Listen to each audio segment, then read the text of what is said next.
గౌరవనీయులైన Anantapuram T9 TV వారికి CO గారికి నా నమస్కారాలు. సార్, మా అమ్మ ఆషాబి, వైఫ్ ఆఫ్ దాదా కలందర్. మేము బ్రహ్మసముద్రం గ్రామం కనకల్ మండలం నుంచి వచ్చాము.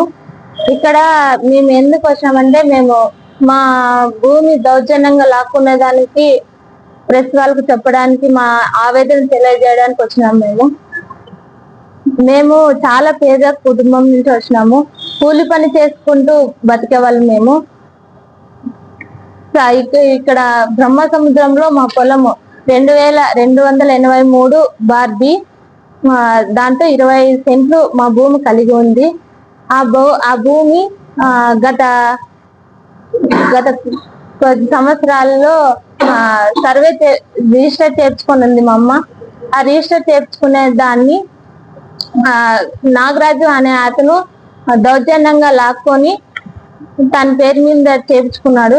చేర్చుకున్న తర్వాత మేము తహసీల్దార్ దగ్గరికి వెళితే, ఆ తహసీల్దార్ మా పేరు తొలగించి తన పేరు ఎందుకు ఎక్కించినామని అడిగితే, పాస్బుక్ అడంగులు మా పేరు వచ్చిన తర్వాత ఆయన పేరు మీద మా పేరుని తొలగించి ఆయన పేరు మీద ఎక్కించినాడు. ఎందుకు ఎక్కించినామని అడిగితే, ఆయన రికార్డులు ఉన్నాయి ఎక్కిస్తాను అని అంటున్నాడు. పోలీస్ ఆయన కూడా మాకు సపోర్ట్ లేవడం లేదు.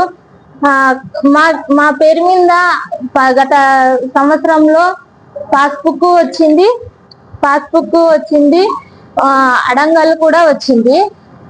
గత సంవత్సరంలో ఈ వచ్చినా కూడా తొలగించినారు మా భూమి. తొలగించి రికార్డులు పరంగా మా భూమిని తొలగించినారు. ఎందుకు తొలగించినారు అని అధికారులను అడిగితే, లేదు మీది రికార్డు పరంగా లేదు మీరు అని అంటున్నారు. ఎందుకు అంటున్నారో మాకు అర్థం కాక ప్రెస్ వాళ్ళని కోరుతున్నాం. మేము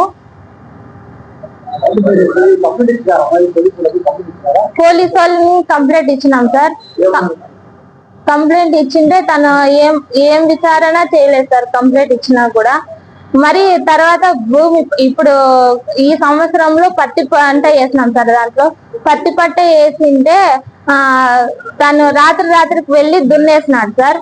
దున్నేసిన తర్వాత ఎస్ఐ దగ్గరికి వెళ్ళి, సార్ ఇట్లా దున్నినాడు సార్ అని అడిగితే ఎఫ్ఐఆర్ కేసు కూడా ఫైల్ చేసినాడు సార్. నాగరాజు పైన ఎఫ్ఐఆర్ కేసు కూడా ఫైల్ చేసినాడు. ఫైల్ చేసిన తీసుకున్న తర్వాత రెండు నెలలు అయింది సార్. 2 నెలలు అయినా కూడా ఎటువంటి చర్య తీసుకోలేదు. మళ్ళీ ఇంకోసారి వెళ్ళి దున్నినాడు సార్. ఆయన దున్నిన తర్వాత మిగతా పొలంలో మేము మా తండ్రి అయిన దాదా కలందారు, నేను మిగతా పొలంలో ఎరువు వేసుకుంటా గుంటకు తోలుకుంటుంటే దౌర్జన్యంగా వచ్చి కొట్టినాడు సార్ మా నాన్నని. కొడులతో నరికేసినాడు. ఏళ్ళన్నీ కట్ అయినాయి సార్. కట్ అయిన తర్వాత అక్కడికి డాక్టర్ దగ్గరికి కనేకల్ ప్రభుత్వ ఆసుపత్రి దగ్గరికి వెళ్తే, ఇక్కడ కట్టేసిన ఈ ఏళ్ళు అనంతపురం ప్రభుత్వ ఆసుపత్రి దగ్గరికి వెళ్ళండి అని చెప్పినారు. ఎమర్జెన్సీలోనే మేము అనంతపురం ప్రభుత్వ ఆసుపత్రి దగ్గరికి వెళ్ళి అక్కడ 4 రోజులు అడ్మిట్ అయినాము. 4 రోజులు అడ్మిట్ అయిన తర్వాత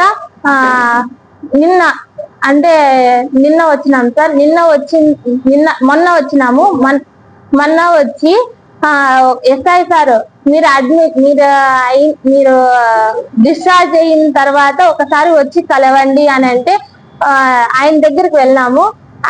ఆయన దగ్గరికి వెళ్ళిన తర్వాత, ఏం సార్ మమ్మల్ని చంపడానికి వచ్చినా కూడా ఏం చర్య తీసుకోవడం లేదు అంటే, ఆయన పోలీస్ ఆయన ఏమన్నాడంటే, ఏదైనా మర్డర్ జరిగితే తప్ప రిమైండ్ లకు ఎత్తాం మేము, ఇలాంటి కేసులు మేము ఇలాంటి వాటికి చర్య తీసుకోము, ఆయనకి నీకు మందలించి చెప్తున్నాము అనే మాట అని అంటున్నాడు.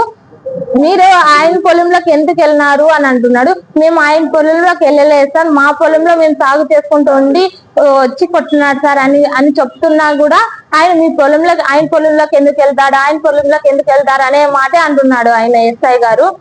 ఆ ఎస్ఐ గారు వెళ్ళిన తర్వాత మళ్ళీ రెవెన్యూ ఆఫీస్ దగ్గరికి వెళ్దాం రండి, ఎవరు భూమా అని చూద్దాం రండి అని మళ్ళీ పిలుచుకోపోయినాడు. నైట్ 8 o'clock ఆ సమయంలో అయింది సార్. పోయింటే రెవెన్యూ ఆఫీస్ దగ్గరికి వెళ్ళింటే ఆయన ఏమంటున్నాడంటే, ఎందుకు సార్ మా రికార్డుల ప్రకారం తొలగించినారు, 9 సంవత్సరాలుగా లేనిది ఇది కొనసాగుతూనే ఉంది అంటే కోర్టులో జరుగుతుంది సార్. ఇది కోర్టులో రాయదుర్గం కోర్టులో 184/2020 కేసు జరుగుతానే ఉంది. ఈ జరుగుతానే ఉన్నా కూడా తహసీల్దార్ సారు, ఎంఆర్ఓ సారు ఆయన పేరు మీద పాస్బుక్ 1B అడంగులు ఎక్కించినాడు సార్.